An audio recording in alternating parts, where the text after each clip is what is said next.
This video is sponsored by Let's Get Checked. Get tested at home, use promo code JACKED for 20% off, or use the link below.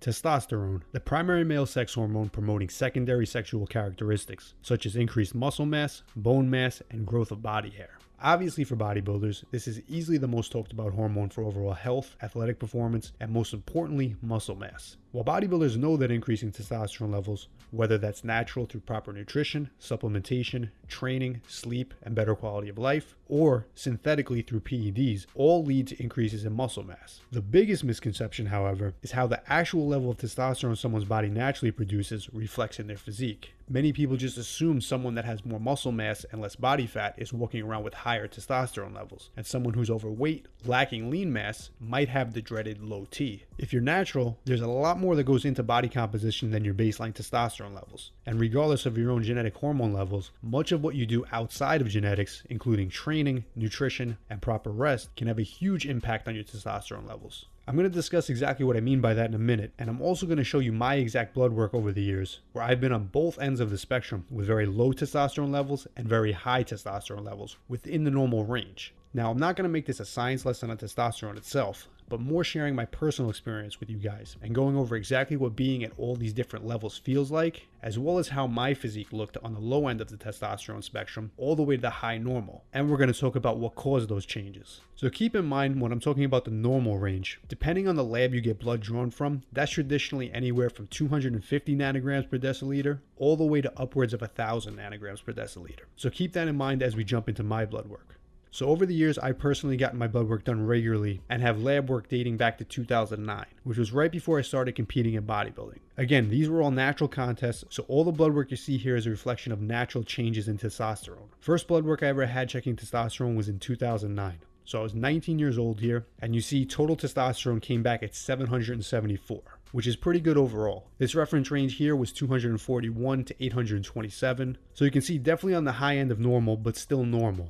This is really a pretty solid number and very close to my average baseline testosterone levels. Strength, mood, libido, and overall sense of well-being was solid here. Overall, no complaints, just a normal 19-year-old kid. Also important to note, there's a lot of other hormones you want to check, including free testosterone and estrogen. But at the time, I didn't get these drawn as I really didn't know much about the importance of them. So over the years, I've rechecked those levels multiple times, and my average total testosterone level comes back around 750 to 800. That's just my standard baseline. If it's within that range, I know nothing's really out of whack, and generally I should be feeling pretty good overall. As you see this one in 2012, I was at 735 with free testosterone at 91.5. Looking good, no issues. From 2012 to 2018, you're looking at my mid to late 20s. During this period, I spent a lot of that time training, eating in a surplus, resting, and growing. For reference, my current height is 5'11", and weight fluctuates around 185 to 190 pounds. All great things for a healthy testosterone level, but it wasn't always that way. Now, let's get to the interesting stuff. In my late teens and early 20s, I competed in bodybuilding over a period of 5 years, and I would go through these cycles of extreme low body fat, generally dieting 6 months out of the year, but sometimes it wasn't uncommon to be dieting for the entire year.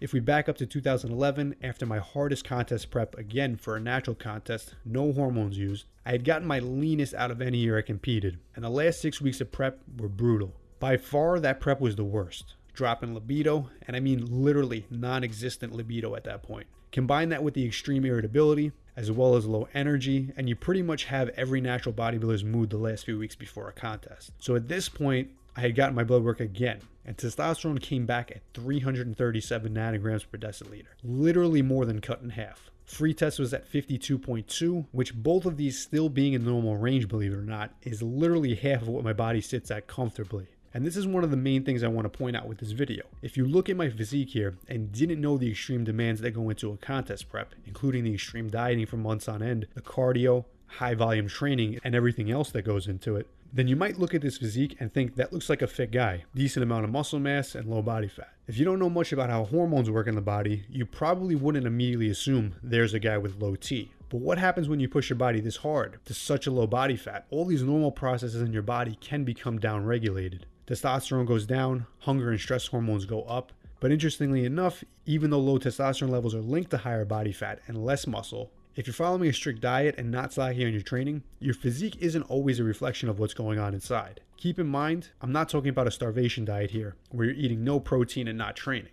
I'm talking about doing all the right things when trying to get contest lean, following a high protein diet, doing your cardio, and losing body fat consistently. For me personally, I never had to go super low with my carbohydrates. The lowest ever before a contest, I was consuming around 190 to 200 grams of carbs a day. But considering the caloric deficit and how long I would stay in a diet phase to get ready for shows, and how low I would need to get my body fat levels to, it can be expected that those would all cause my testosterone levels to drop. The sad part is this is pretty normal for drug-free bodybuilders. The best natural bodybuilders who are showing up on stage shredded and winning shows would probably all show up with severely low testosterone levels weeks out from a contest. It's important to note here that these levels will all eventually return back to normal if they put body fat back on and bring their calories back up. Many of the horror stories you hear about people with permanently shut down testosterone levels are usually caused by PEDs. Low testosterone levels from poor lifestyle factors and extreme dieting usually bounce back. But it doesn't happen instantly either. And believe it or not, it can take up to 6 months to a full year to feel normal after a true contest prep.